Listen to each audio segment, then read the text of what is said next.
ಪ್ರಿಯ ವೀಕ್ಷಕರೇ, ಅನನ್ಯ ಚಿತ್ರಗಳ ಮಾಹಿತಿ ಯೂಟ್ಯೂಬ್ ವಾಹಿನಿಗೆ ನಿಮ್ಮೆಲ್ಲರಿಗೂ ಸ್ವಾಗತ.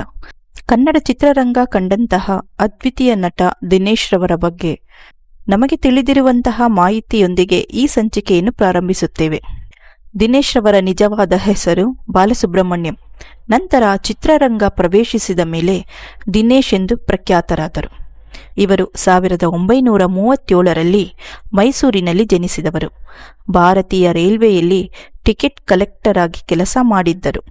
ಇವರು ಗಾಯಕಿ ವಿಮಲಾ ಅವರನ್ನು ವಿವಾಹವಾಗಿದ್ದರು.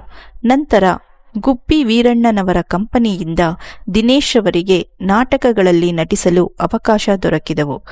ಅವರಿಗಿದ್ದ ಉತ್ಕೃಷ್ಟ ಧ್ವನಿಯಿಂದಾಗಿ ಕನ್ನಡ ಚಿತ್ರಗಳಲ್ಲಿ ಅವಕಾಶಗಳು ದೊರೆಯಲಾರಂಭಿಸಿದವು. ದಿನೇಶ್ ರವರು ಚಿತ್ರರಂಗಕ್ಕೆ ಪಾದಾರ್ಪಣೆ ಮಾಡಿದರು. ಅವರು 360ಕ್ಕೂ ಹೆಚ್ಚು ಚಿತ್ರಗಳಲ್ಲಿ ನಟಿಸಿದ್ದಾರೆ. ಚೂರಿ ಚಿಕ್ಕಣ್ಣ, ಭೂತಯ್ಯನ ಮಗಾಯು, ಸೀತಾರಾಮು, ಬಲೆ ಹುಚ್ಚ, ಜೇಡರ ಬಲೆ ಮತ್ತು ಬಿಡುಗಡೆ ಈ ಚಿತ್ರಗಳಲ್ಲಿ ಪ್ರಮುಖ ಪಾತ್ರಧಾರಿಯಾಗಿದ್ದರು. 1977ರಲ್ಲಿ ಬಂದಂತಹ ಋತುಗಾನ ಚಿತ್ರವು ಅವರ 100ನೇ ಚಿತ್ರವಾಗಿತ್ತು. ದಿನೇಶ್ ರವರ ವೈಶಿಷ್ಟ್ಯತೆ ಏನೆಂದರೆ, ಚಿತ್ರರಂಗ ಪ್ರವೇಶಿಸಿದಾಗ ಖಳನಟರಾಗಿ ನಂತರ ಹಾಸ್ಯ ನಟರಾಗಿ ಎಲ್ಲರನ್ನೂ ರಂಜಿಸಿದ್ದರು. ಅವರು ನಟಿಸಿದ ಕೊನೆಯ ಚಿತ್ರ ಉದ್ಭವ. ಇದು 1990ರಲ್ಲಿ ತೆರೆಕಂಡಂತಹ ಚಿತ್ರ. ದಿನೇಶ್ ರವರು ಸಕ್ರಿಯ ರಂಗ ನಟರಾಗಿದ್ದರು.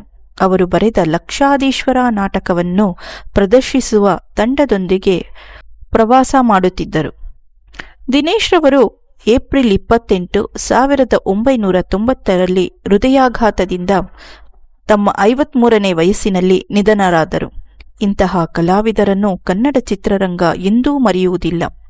ಪ್ರಿಯ ವೀಕ್ಷಕರೇ, ಮುಂದಿನ ಸಂಚಿಕೆಯಲ್ಲಿ ಮತ್ತೊಬ್ಬ ಸಾಧಕರ ಹಾಗೂ ಚಿತ್ರದ ಮಾಹಿತಿಯೊಂದಿಗೆ ಮತ್ತೆ ಸಿಗೋಣ. ಈ ಸಂಚಿಕೆಯನ್ನು ವೀಕ್ಷಿಸಿದ ಎಲ್ಲ ಚಿತ್ರ ಪ್ರೇಮಿಗಳಿಗೂ ನಮಸ್ಕಾರ.